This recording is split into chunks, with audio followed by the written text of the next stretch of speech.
Quiero agradecer al Señor por su gracia de encontrarnos de nuevo. Aprecio mucho la presencia de ustedes. Desafiaron el frío, la inclemencia del tiempo.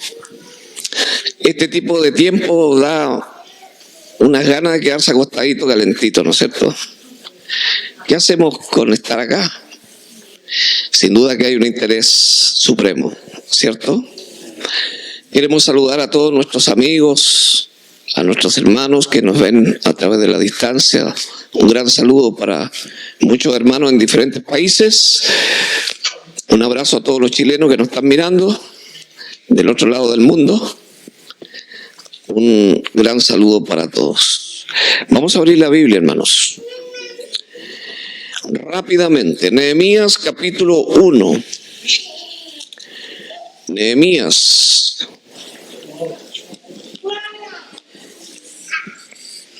Tienen que buscar los salmos y un poquito más atrás está Nehemías para que se ubiquen rápidamente. Bien, hermano, esta noche vamos a tener un tema narrativo. ¿Qué significa eso?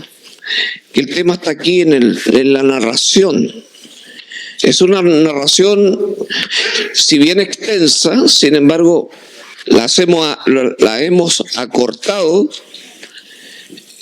con el fin de poder descubrir estos pilares que están bajo ataque, y digo bajo ataque porque en realidad estuvieron bajo ataque allá y están bajo ataque acá. Mientras ustedes buscan, nosotros estamos siguiendo temáticas que tienen que ver con mayordomía. Esa es la temática.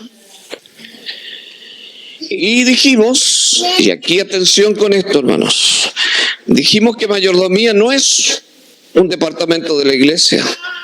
¿Qué es lo que era mayordomía? Apunten porque esta es una idea central. Mayordomía es un programa de Dios. ¿Qué es lo que es mayordomía? Es un programa de Dios. No es un programa de la iglesia, no es un departamento de la iglesia, no es un programa de la Junta de Iglesia. No, mayordomía es un programa de Dios. Ahora, otro aspecto que dijimos también en días que hemos tenido el privilegio de presentar esto, es que mayordomía nos prepara para vivir en el tiempo final, mostrado por la profecía. Porque ¿cómo sabemos que estamos viviendo el tiempo final? ¿Gracias a quién? A la profecía, ¿cierto? Pero la profecía que nos da datos, acontecimientos, fechas para ubicarnos en el tiempo, la profecía también nos lleva a que nosotros nos interesemos a cómo vivir ese tiempo. Esa es una gran falta, lamentablemente. Por ejemplo, hermano, yo les voy a hacer una pregunta y yo espero que ustedes conozcan y sepan esto. ¿Qué habla Mateo 24? ¿Se acuerdan? Las señales del tiempo del fin, las señales de la segunda venida de Cristo.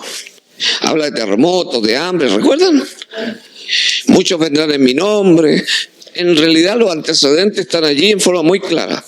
Pero el capítulo 24 de Mateo se tiene que estudiar con el capítulo 25 de Mateo. Y ustedes van a encontrar que el capítulo 25 de Mateo nos ayuda a cómo prepararnos para ese tiempo. Habla de las parábolas de los 10 vírgenes, de la provisión del aceite. De manera que la profecía no se puede entender o no vamos a estar preparados, aunque sepamos las fechas, aunque sepamos los acontecimientos, si no está acompañada por la mayordomía. ¿Se entendió esto, hermanos? Esto es muy importante. El objeto de este programa no es recordar todo lo que sabemos de mayordomía. Yo quiero darle un peso mucho mayor de lo que hemos tenido como concepto de mayordomía. Ya, vamos a la historia que es muy desafiante. Yo quiero que usted esté muy concentrado, hermano, porque a la hora que ustedes se concentran van a perder. Para esto vamos a rogar al Señor de forma especial, que el Señor nos ilumine en esto que vamos a entrar a estudiar. Señor, danos tu Santo Espíritu. Danos, Señor, la quietud, la tranquilidad. Si hay preocupaciones en nosotros, por favor te rogamos que tú nos ayudes a sacarlo de nuestra mente para que nos concentremos en lo que vamos a ver hoy día. Danos tu bendición, tu Espíritu, en el nombre de Jesús. Amén. Nehemías capítulo 1. Bien, hermanos, vamos a ver la palabra de Dios que dice así, el capítulo 1, verso 1. Palabra de Nehemías, hijo de Acalías. Aconteció en el mes de Quisleu, en el año 20, estando yo en Susa, capital del reino. El mes de Quisleu es más o menos, para que podamos ubicarnos, lo que nosotros conocemos como noviembre, diciembre. Que vino Anani, uno de los hermanos, con algunos varones de Judá, y les pregunté por los judíos que habían escapado, que habían quedado de la cautividad, y por Jerusalén. Y me dijeron, el remanente, los que quedaron de la cautividad allí en la provincia, están, ¿cómo están? En gran mal y afrenta. Y el muro de Jerusalén derribado y sus puertas, ¿cómo están las puertas? Quemadas a fuego. A ver, hermanos. Tenemos a Nehemías. Estaba en la capital de lo que en ese momento era el imperio medo-persa, que era la capital, Susa. ¿Cuál era el trabajo de Nehemías? ¿Qué trabajo tenía? Era copero del rey. ¿Qué significa eso? Que Nehemías tenía la responsabilidad de vigilar todo lo que el rey tomaba. ¿Y por qué era así? Porque había muchas posibilidades que al rey lo asesinaran a través de un veneno, de manera que Nehemías tenía un trabajo muy delicado. Recibió la visita de sus parientes y él enseguida preguntó por su ciudad, por donde él era, Jerusalén. Y Jerusalén era el pueblo de Dios. ¿Y cuáles eran las noticias que le trajeron? ¿Malas o buenas noticias? Malas noticias. Ahora, quiero que en esas malas noticias, pues ubiquemos dos cosas. Oye, aquí hay una cantidad de preguntas. Ubiquemos dos cosas que me gustaría que aprendiéramos, porque la idea, hermanos, es que toda esta noche aprendamos. Si ustedes notan, en el verso 3, dice que están en gran mal y afrenta, y el muro de Jerusalén derribado y sus puertas quemadas a fuego. Van a notar, hermanos, un texto de la Biblia para poder conectar con algo que tiene que ver con un sentido espiritual muy importante. Isaías 60, 18. Isaías 60, 18. Esto de que dentro de todo este cuadro terrible de ver a la ciudad en ruinas, menciona las puertas y el muro. Pero no solo es una mención por mencionar, es porque aquí hay una verdad detrás de estas palabras muy importante, un punto espiritual muy importante. Isaías 60, 18 dice, nunca más se oirá en tu tierra violencia, destrucción ni quebrantamiento en tu territorio, sino que a tus muros llamarás, ¿cómo llamarás? Salvación, y a tus puertas alabanzas. Esto tiene un profundo significado espiritual, hermanos. Si bien es cierto, la destrucción era física, porque se habla de muros, de puertas, toda esa ciudad se vino abajo, pero se destaca las puertas y los muros que tienen un significado espiritual muy importante. ¿Qué es para usted la salvación? ¿Qué es para usted la salvación? La salvación es todo para nosotros. El hecho que usted y yo estemos aquí gracias a la salvación, ¿o no? Si la salvación es tocada, es afectada, es destruida, se destruye nuestra vida. ¿Es así o no? Se intercepta, se evita la obra de Jesucristo en nosotros, porque Jesucristo es aquel que nos dio la salvación. Si el diablo toca o destruye esto, destruye toda la vida.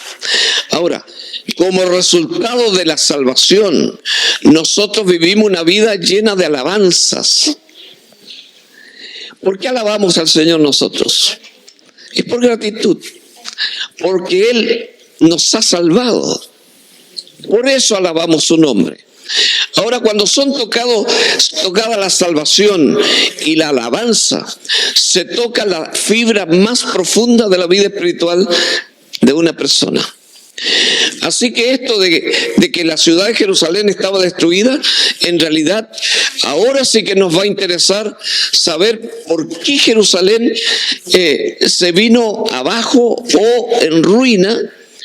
Y en el sentido espiritual ya nos está dando un toque importante, porque tiene que ver con la salvación y con ¿qué más? Con la alabanza. Ok. A ver, hermano, ¿qué hace usted cuando tiene una mala noticia? Una mala noticia. ¿Qué hizo Nehemías? Por favor, acompáñenme a ver qué es lo que hizo Nehemías. Cuando oí estas palabras, verso 4, me senté y ¿qué dice? Lloré. Y lloré. E hice duelo por algunos días y ayuné y lloré delante de Dios de los cielos. Y dije, te ruego, Jehová, Dios de los cielos, fuerte, grande y temible, que guarda el pacto y la misericordia a los que aman, y que dice a continuación, y guardan sus mandamientos. Esté ahora atento tu oído y abierto tus ojos para oír la oración de tu siervo, que hago ahora delante de ti día y noche, por los hijos de Israel tus siervos. Y confieso los pecados de los hijos de Israel que hemos cometido contra ti. Sí, yo y la casa de mi padre hemos pecado. En extremo nos hemos corrompido contra ti y no hemos guardado los mandamientos, estatutos y preceptos que diste a Moisés tu siervo. Acuérdate ahora de la palabra que diste a Moisés tu siervo, diciendo, si vosotros pecaréis, yo dispersaré por los pueblos.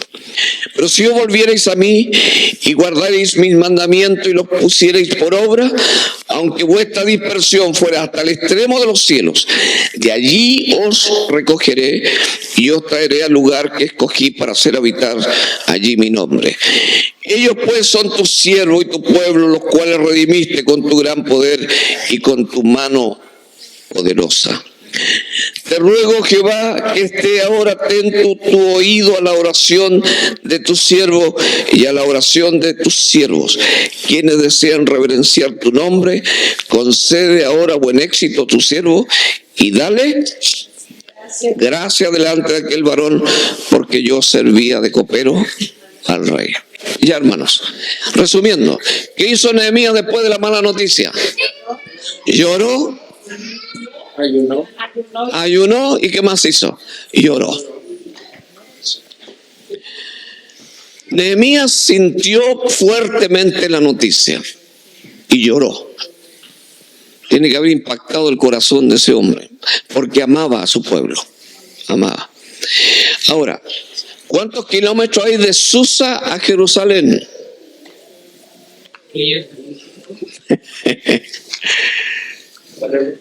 Está lejos. Hay 1.800 kilómetros.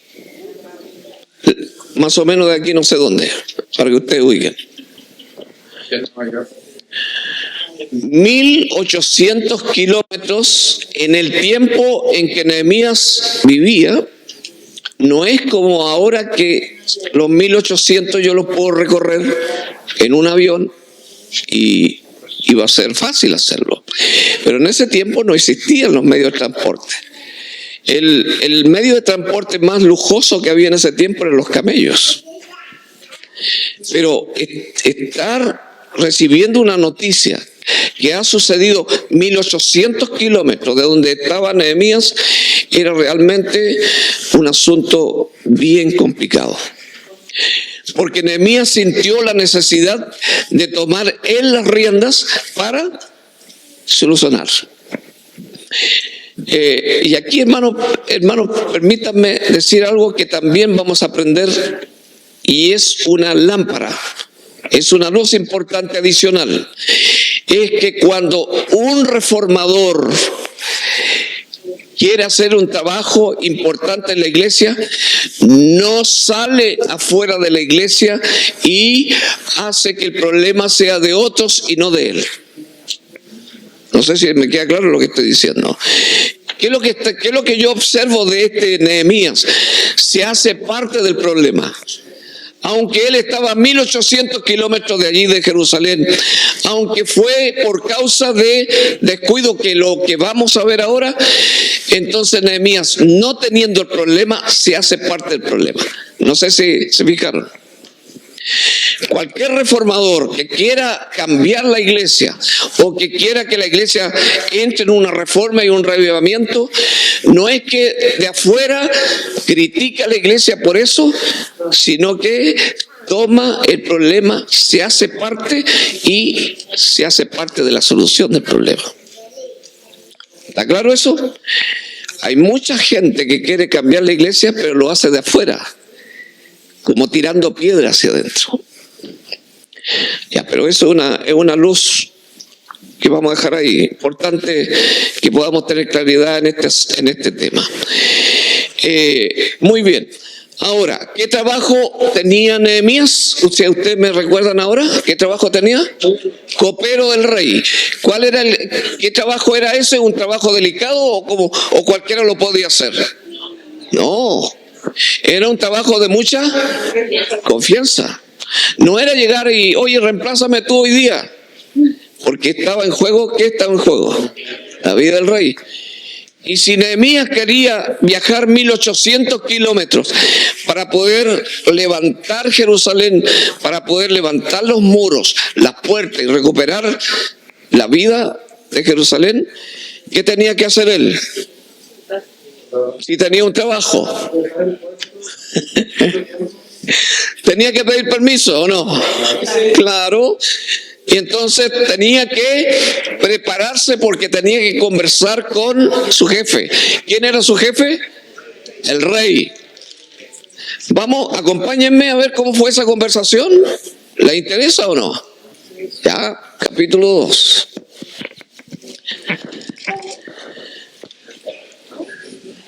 Sucedió en el mes de Nisan. ¿Cuándo sucedió la venida de sus parientes? En el mes de Quisleo. ¿Qué mes era ese? Noviembre, diciembre. Y ahora, listo para entrar a hablar con su jefe, es el mes de Nisan. Eso es marzo, abril. Marzo-abril. Entonces estamos hablando de noviembre, diciembre y, o sea, ¿qué hizo Nehemías entre diciembre y marzo? Orar, ayunar. ¿Estamos claros hasta acá? Okay. Entonces, en el mes de Nisan, en el año 20 del rey Atarjerje, estando ya el vino delante de él, tomé el vino y lo serví al rey. Y como yo no había estado antes triste en su presencia, ¿cómo deben ser los hijos de Dios siempre? Alegre. Pero Nehemías estaba triste. ¿Cuál era la razón de su tristeza? Jerusalén en ruina. Es para doler el corazón. El remanente estaba en peligro. Oye, hermano, escuche bien. Gracias, hermano, por decir esta palabra remanente. Miren, no está por casualidad esta palabra allí. Nosotros sabemos muy bien esto sobre el remanente y el tiempo final, ¿o no? Además dice allí el comentario, estos son los que guardan los mandamientos de Dios. De manera que tenemos que poner toda nuestra atención entonces. Ya, Nehemías estaba haciendo su trabajo y el rey se dio cuenta que estaba, ¿cómo estaba? Triste. Me dijo el rey, ¿por qué está triste tu rostro? Pues no estás enfermo. No es esto sino quebranto de corazón. Entonces temí en gran manera, cuenta Nehemías. O sea, ¿el rey se dio cuenta o no se dio cuenta?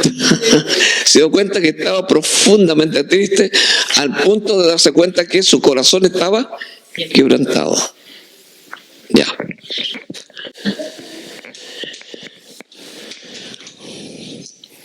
Y dije al rey, verso 3, para siempre vive el rey, ¿cómo no estará triste mi rostro cuando la ciudad, casa de los sepulcros de mis padres, está desierta y sus puertas consumidas por el fuego? Y dijo el rey, ¿qué cosa pides? Pareciera que el rey estaba entendiendo todo, ¿no? ¿Qué cosa pides? Entonces oré al Dios de los cielos. Atención aquí, hermanos. ¿Cuántas veces no estamos atribulados, angustiados, tristes? Y usted está a punto de hacer un trámite, ¿se dice aquí trámite? Hacer un trámite y usted quiere que ese trámite tenga éxito. Y usted ora en ese momento. A mí me emociona eso, ¿no? Así que oró. Mientras el rey estaba hablando, Nehemías estaba orando. Porque el rey nada menos que le dice, ¿qué pides? ¿Qué pides? Y le dije al rey, si le place al rey y tu siervo ha hallado gracia delante de ti, envíame a Judá, a la ciudad de los sepulcros de mis padres, y la reedificaré. Entonces el rey me dijo, ¿y quién estaba al lado del rey? El rey. ¿Cuánto durará tu viaje y cuándo volverás? Y agradó al rey enviarme después que yo le señalé el tiempo. ¿Saben cuánto tiempo le dio el rey? Pues dice, ¿cuánto durará tu viaje y cuándo va a estar de vuelta? ¿Cuánto tiempo? Le dio permiso. Le dio permiso 12 años. ¿Qué tal el permiso, hermano? ¿Y de dónde sacó eso usted, caballero, pastor? Está en Nehemías 5:14. Pero no se descuiden. Usted lo anota y después lo ve. No se descuiden del relato, hermanos. No se descuiden del relato. Ya. Entonces, el rey me dijo, y la reina estaba sentada junto a él. Bueno, ahí ya lo leí eso. Verso 7. Además dije al rey, si le place al rey, se me den cartas para los gobernadores al otro lado del río, para que me franqueen el paso hasta que llegue a Judá. Había lugares muy peligrosos. Y lo que estaba pidiendo Nehemías era protección. Y carta para Asaf, guarda del bosque del rey, para que me dé madera, para enmaderar las puertas del palacio de la casa, y para el muro de la ciudad, y la casa en que yo estaré, y me lo concedió el rey, ¿según qué? Según la benéfica mano de mi Dios sobre mí. ¿Se acuerdan de esta frase o no? ¿Se acuerdan de esta frase? ¿Cuándo vimos esta frase parecida a esta? El sábado en la mañana. El sábado en la mañana, ¿se acuerdan la mano? Y aquí está una de las cosas que nosotros debemos aprender, hermano, en todo tiempo. Aquí estamos hablando de Nehemías, estamos hablando de un tiempo realmente antiguo, pero el principio es el mismo. Nehemías está bajo la poderosa mano de Dios. ¿Se dan cuenta o no se dan cuenta? Es impresionante. Ok, lo que viene a continuación es importante, la importancia de lo que hemos leído anteriormente.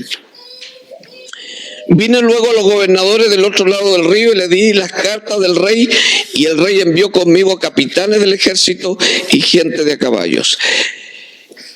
Pero, siempre hay un pero. Todo está pero perfecto. El rey me dio permiso, no solamente me dio permiso, sino que va a guardar mi camino. No solo me va a guardar el camino, sino me dio madera. Dígame si no es bendición. Pero oyéndolo Sanbalat, Horonita y Tobías, el siervo amonita, le disgustó en extremo que viniese alguno para procurar el bien de los hijos de Israel. Y esto me enseña, hermano, que cada vez que usted se levanta para poder hacer cambios importantes en su vida, sepa que va a haber alguien que va a oponerse. ¿Estamos claros? Ok, hemos hecho una introducción un poco más larga de lo acostumbrado. Ahora vamos a ir, ¿qué es lo que descubrió Nehemías cuando llegó a Jerusalén? Yo no tengo tiempo para leer más los capítulos que vienen a continuación. Yo me voy a saltar hasta el capítulo, hasta el último capítulo. Esto es como leer el principio del libro y después el final. Ustedes se encargan de poder leer los restos de los capítulos. Así que vamos a ir al final del capítulo, ¿de acuerdo? Para descubrir cuáles son las 4 razones de la tragedia de Jerusalén. ¿De acuerdo? Entonces, ahora yo repito lo siguiente, algo que usted más de alguna vez ha escuchado. El que ignora la historia está condenado a repetirla. ¿Qué dice la frase? Que ignora la historia está condenado. Esta frase fue dicha por el filósofo y escritor español George Santayana en su obra Las razones de vida, las fases del progreso humano. Dijo esta frase que quedó patentada y es una frase que tiene mucho sentido. Vuelvo a repetir esta frase. El que ignora la historia está condenado a repetirla. Por eso, hermanos, por eso yo me he atrevido a traer una historia como esta. Porque esta historia no está por casualidad. Y generalmente estas historias no se tratan, no se presentan. ¿Habían oído esta historia otra vez? Pero estas historias generalmente no se presentan. Ahora, vamos a ir al capítulo 13. Capítulo 13. Y vamos a leer el verso 23. Y vamos a encontrarnos con la primera columna. Dice, vi asimismo en aquellos días a judíos que habían tomado mujeres de Asdod, amonitas y moabitas. Ahora, sepa usted que Nehemías, cuando llegó a Jerusalén, lo saltamos esos capítulos cuando él llegó allí. Si ustedes leen, dice que Nehemías recorrió una y otra vez la ciudad, en ruina, estaba en ruina. Conversó con las personas, con las familias y empezó a descubrir estas razones. Estas razones tan presentes, hermanos, son las mismas razones que nos pueden afectar. ¿Cuál es el consejo en relación a formar matrimonio y familia? Díganme. No os unáis en yugo desigual. No os unáis en yugo desigual. Ese es un consejo. Yo como pastor, yo estoy jubilado, pero estuve trabajando 39 años, casi 40 años en el ministerio, y cada vez los jóvenes me consultaban, pastor, ¿y qué le parece mi novio o mi novia? Está bonito tu novia, solo que no teme a Dios. ¿Y cree usted que es bueno hacerlo? Pero ¿y por qué me hace esa pregunta? Casarte con alguien que no teme a Dios. Entonces, podrían haber muchas justificaciones y razones. Entonces, yo tenía que decirle, ¿te acuerdas del consejo que hay en la Escritura con respecto a esto? Sí, pero eso era para otro tiempo. ¿Era para otro tiempo? No. Ahora, hermano, permítanme. No suelo hacer esto, pero es bueno no solamente hablar de cosas que suceden, sino del que yo viví. Pero mi casa, donde yo me formé, mi mamá era una adventista del séptimo día y mi papá un católico observante. No sé si se dice así, observante. Entonces, ellos se pusieron de acuerdo y mi mamá nos llevaba a la iglesia adventista el sábado y mi papá nos llevaba a misa el domingo. Entonces, nosotros escuchábamos un mensaje el sábado y un mensaje el domingo. Y los mensajes eran... ¿Y qué es lo que comenzó a suceder aquí en nuestra cabeza como niños? Una confusión. Mi querida madre trataba de enseñarnos las cosas de Dios de una manera práctica. Por ejemplo, nosotros teníamos un jarro, se llama, un jarro que usábamos en los días de la semana, y el día sábado mi mamá lo cambiaba por una loza especial. Y de esa manera ella nos enseñaba la diferencia entre el sábado y los días de la semana. Pero mi papá, aunque era observante, el domingo no hacía ninguna cosa. Y pudimos observar la diferencia. Mi mamá nos enseñó que algunos alimentos no debíamos consumirlos. Ella nos enseñó eso. Y mi papá compraba 1 kilo de mortadela, se llama aquí, ¿sí?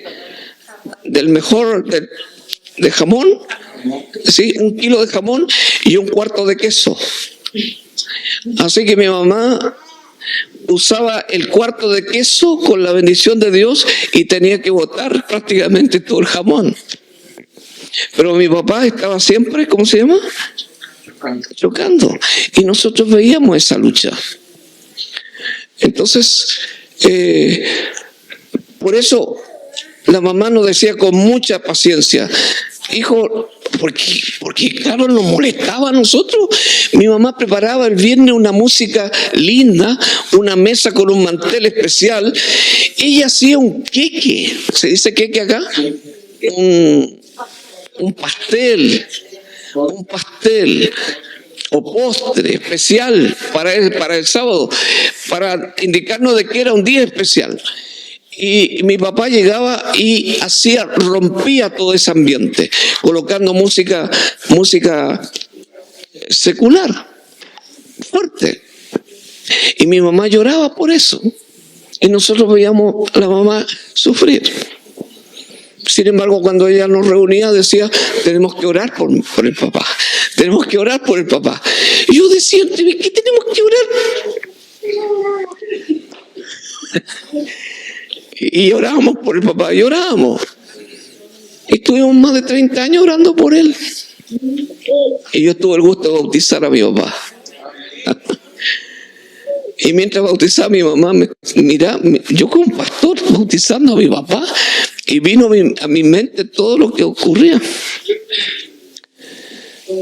Pero muchos de nosotros se crió con un problema en la cabeza de tanta contradicción, de mensajes contradictorios. Por eso que el consejo del Señor siempre es oportuno y nos ayuda a clarificar muy bien cuando tenemos que formar una familia. Y aquí Nehemías descubre de que el pueblo se había comprometido.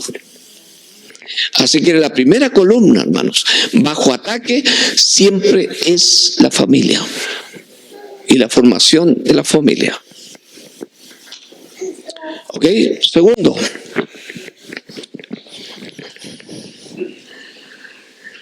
Nehemías capítulo 13, verso 4. Mire usted, hermanos. Y antes de esto, el sacerdote Eliasib, siendo jefe de la cámara de la casa de nuestro Dios, había emparentado ¿con quién? Había emparentado con Tobías. ¿Se acuerdan de quién era Tobías? Tobías es aquel personaje que estaba en desacuerdo que Nehemías viniera a restaurar Jerusalén.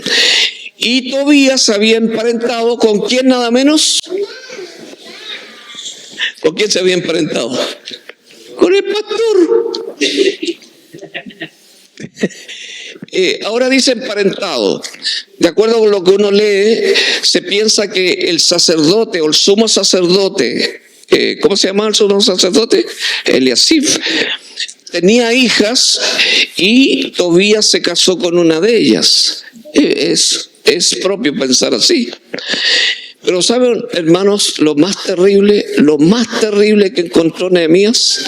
Porque ya se ve que el mismo pastor está quebrando el principio de no emparentarse con alguien que no teme a Dios. El mismo pastor o el sumo sacerdote. Pero para el colmo de los colmos,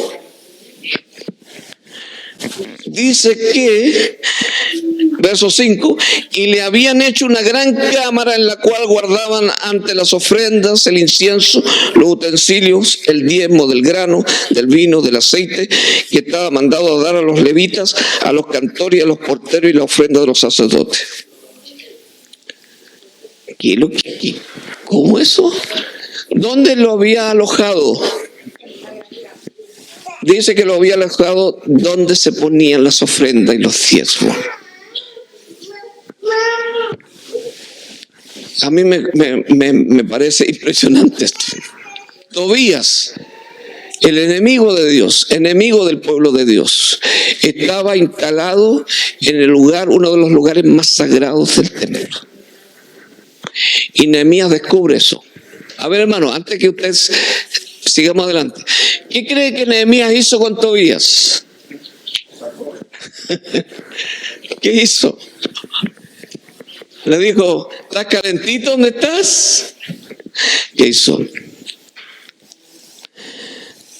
Dice,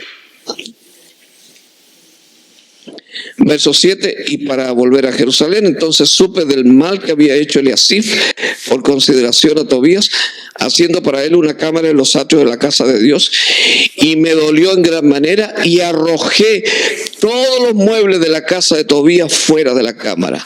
Dije que limpiasen las cámaras, e hizo volver allí los utensilios de la casa de Dios, las ofrendas y el incienso. Encontré asimismo que las porciones para los levitas no les habían sido dadas, y que los levitas y cantores que hacían el servicio habían huido cada uno a su heredad. O sea, los pastores, los sacerdotes del pueblo de Dios tuvieron que irse a buscar trabajo a otra parte, porque como no llegaban los diezmos y las ofrendas, ellos no tenían cómo vivir. ¿Y por qué no habían llegado los diezmos y ofrendas? Porque Tobías se había instalado en el depósito de las ofrendas. Entonces reprendí a los oficiales y le dije, ¿por qué está en la casa de Dios abandonadas? Y los reuní y los puse en su puesto. Y todo Judá trajo el diezmo del grano, del vino, del aceite a los almacenes. Segundo, columna bajo ataque, diezmos y ofrendas. Y esto tiene que ver, hermanos, relacionado con el reconocimiento, la gratitud, la dadivosidad sistemática. Así que ya tenemos dos columnas bajo ataque. La primera es el matrimonio, la familia, formación de la familia. Segundo, diezmos y ofrendas. Hermanos, todo esto ¿tiene que ver con mayordomía o no tiene que ver con mayordomía? Tiene que ver con mayordomía.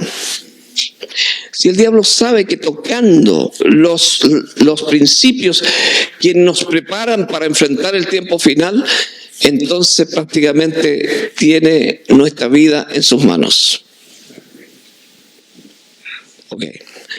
Tercero. Verso 15.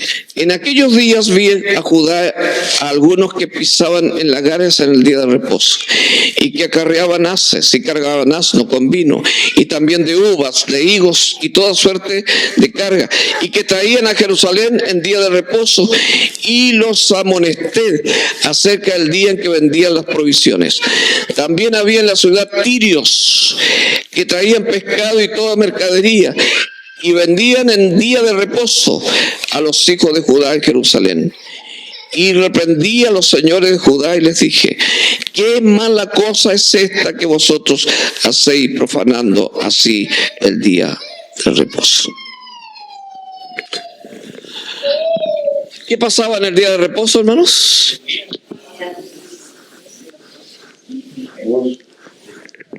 Dice que venían los tirios.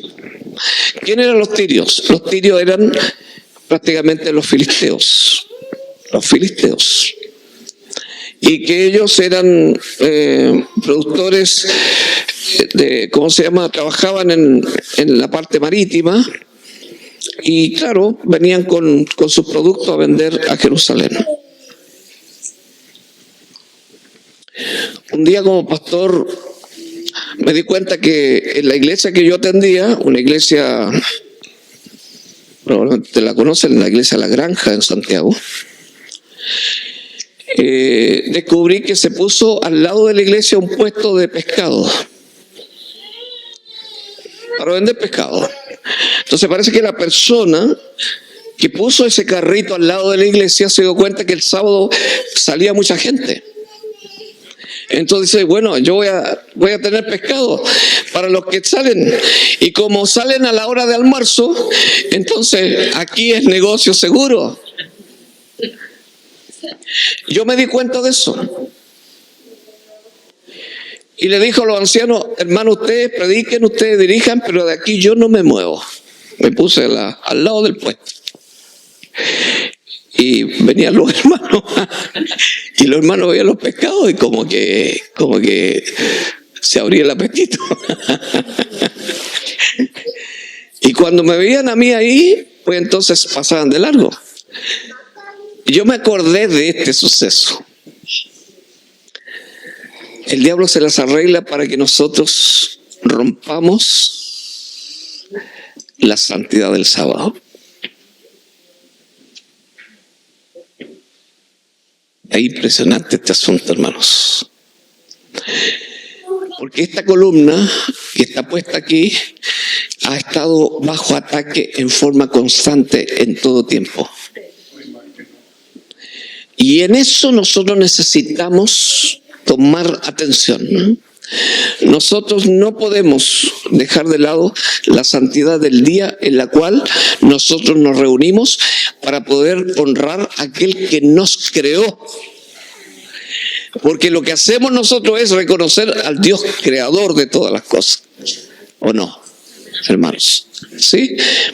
Entonces yo necesito no bajar la guardia, no bajar el volumen de lo que significa ese día para nosotros. Y ya sabemos que proféticamente, ¿qué es lo que significa ese día? Que si nosotros no tenemos bien asentada lo que significa, el diablo se las arreglará para que yo pueda perder esa concepción. Entonces ya tenemos 3 columnas bien claritas, que fueron las razones que descubrió Nehemías por la cual los muros y las puertas quedaron arruinadas. Que en el fondo es la salvación y la alabanza. Entonces tenemos primero la formación del matrimonio y la familia, ¿no es cierto? Bajo los patrones de Dios. Segundo, diezmos y ofrenda. Tercero, el sábado. Y queda una cuarta. Y la cuarta, hermanos, es el trabajo que el diablo hace en forma realmente impresionante para borrar la identidad de las nuevas generaciones. ¿Cómo lo hace?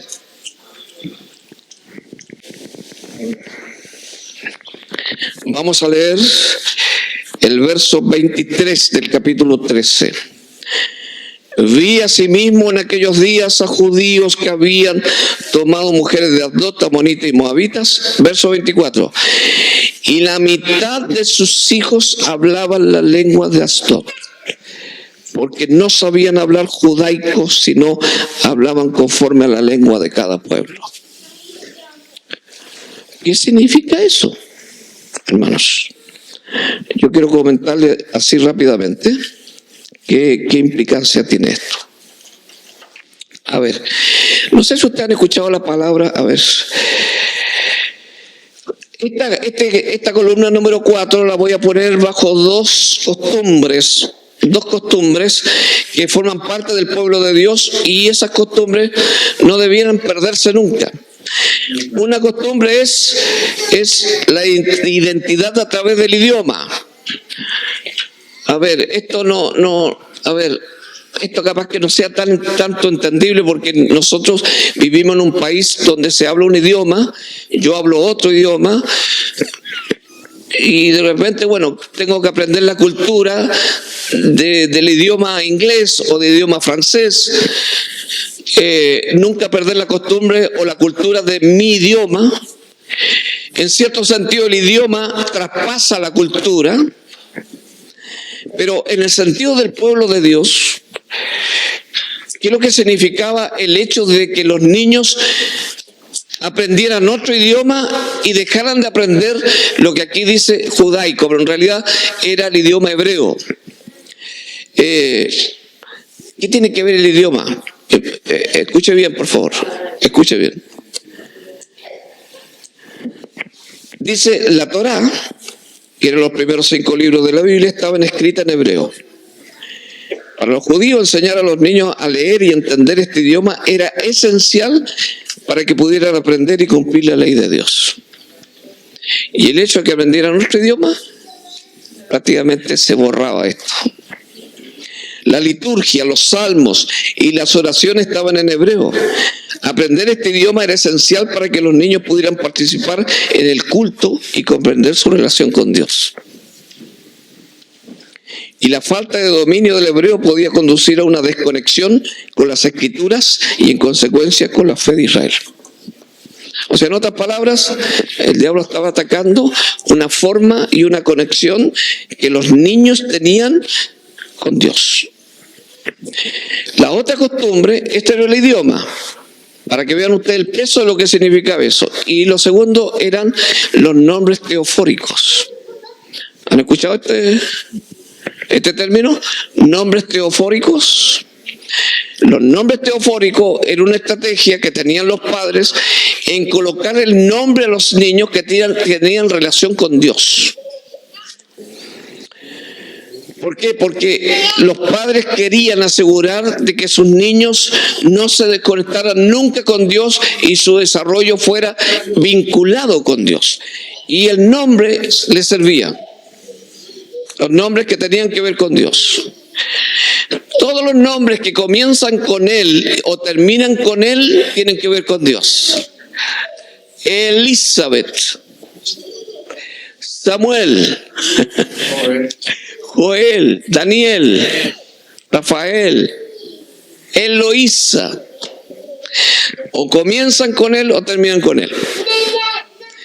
El sábado yo les voy a hablar sobre Elías. Y ahí vamos a aprender un poquito más de la importancia de los nombres teofóricos. Nosotros no tenemos esa costumbre. A veces le colocamos al niño, a ver qué dice el calendario.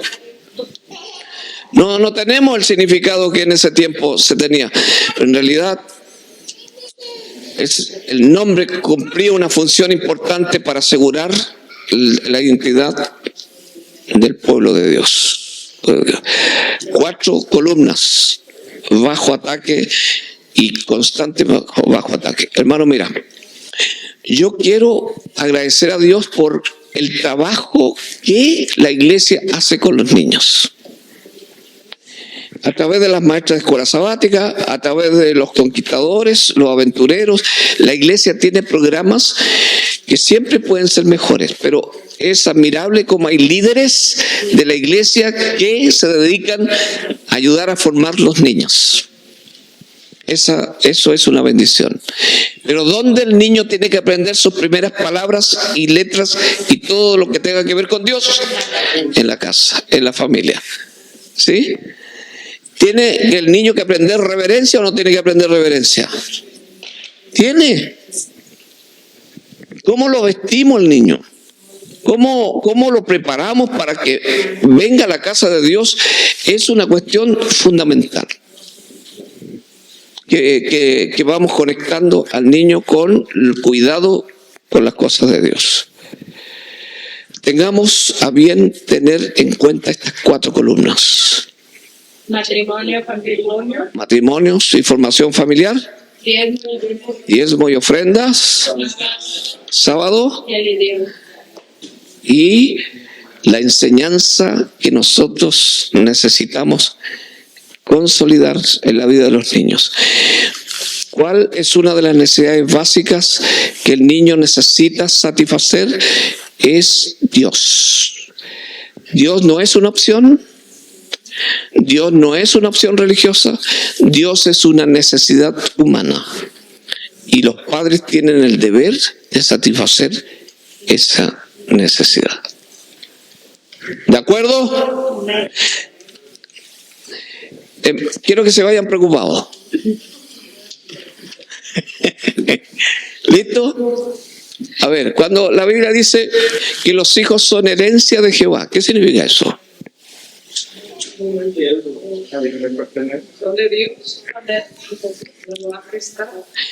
Yo no sé cómo es la legislación aquí en Canadá, ni sé cómo es la legislación en su país.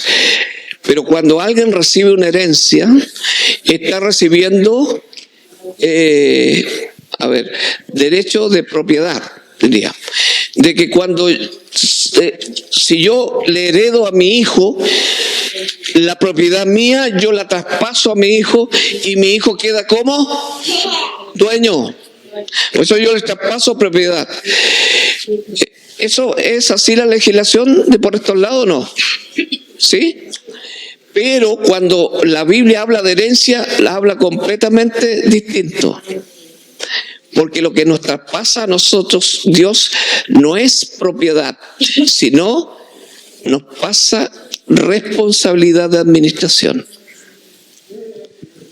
O sea, los niños son de Dios y el Señor me los pasa para que yo los administre. ¡Wow! ¿Puedo yo hacer lo que quiera con el niño entonces? Yo tengo que preocuparme de que el niño se vincule con Dios porque Él es de Él. De manera que la formación y educación de los niños es mayordomía. Hermanos, ¿cuántos de nosotros quisiéramos, Señor, ayúdanos a aprender esto, que quede grabado en lo profundo de mi corazón y yo guarde, cuide, me interese por cautelar mi vida? Por lo menos en estos 4 puntos, que siempre van a estar bajo ataque. ¿Alguien en esta noche quisiera pedir al Señor eso? Venga, yo necesito terminar con una oración aquí en el altar. Señor, muchas gracias por la oportunidad que nos diste de venir aquí. Hemos pasado estos momentos, estos minutos, escuchando tu palabra atentamente. Tú has dejado este registro aquí en tu palabra. Pero no está este registro para guardarlo y que quede allí, sino para que podamos verlo, revisarlo. Este es un antecedente de la historia sagrada muy importante, que nos advierte, que nos enseña, que nosotros no podamos repetir la historia, que podamos tener cuidado con estas columnas que pertenecen a la verdad, que nosotros podamos tener atención. Si hay algo que no está bien en nuestra vida con respecto a alguno de estos que hemos estudiado, podamos hacer los cambios, todas las reformas que necesitamos hacer en tu nombre. Pero especialmente, Señor, en 2 cosas que son y están presentes aquí. Una es la formación de un hogar y la otra es administrar nuestros hijos de acuerdo con la voluntad y los principios de Dios. Te ruego que tú nos despidas esta noche con la necesidad de volver mañana para seguir aprendiendo acerca de todo lo que tú nos quieras enseñar. Gracias, Señor, en tus manos nos encomendamos, en el nombre de Jesús. Amén. Y la iglesia dice, amén. Que Dios los bendiga, hermanos.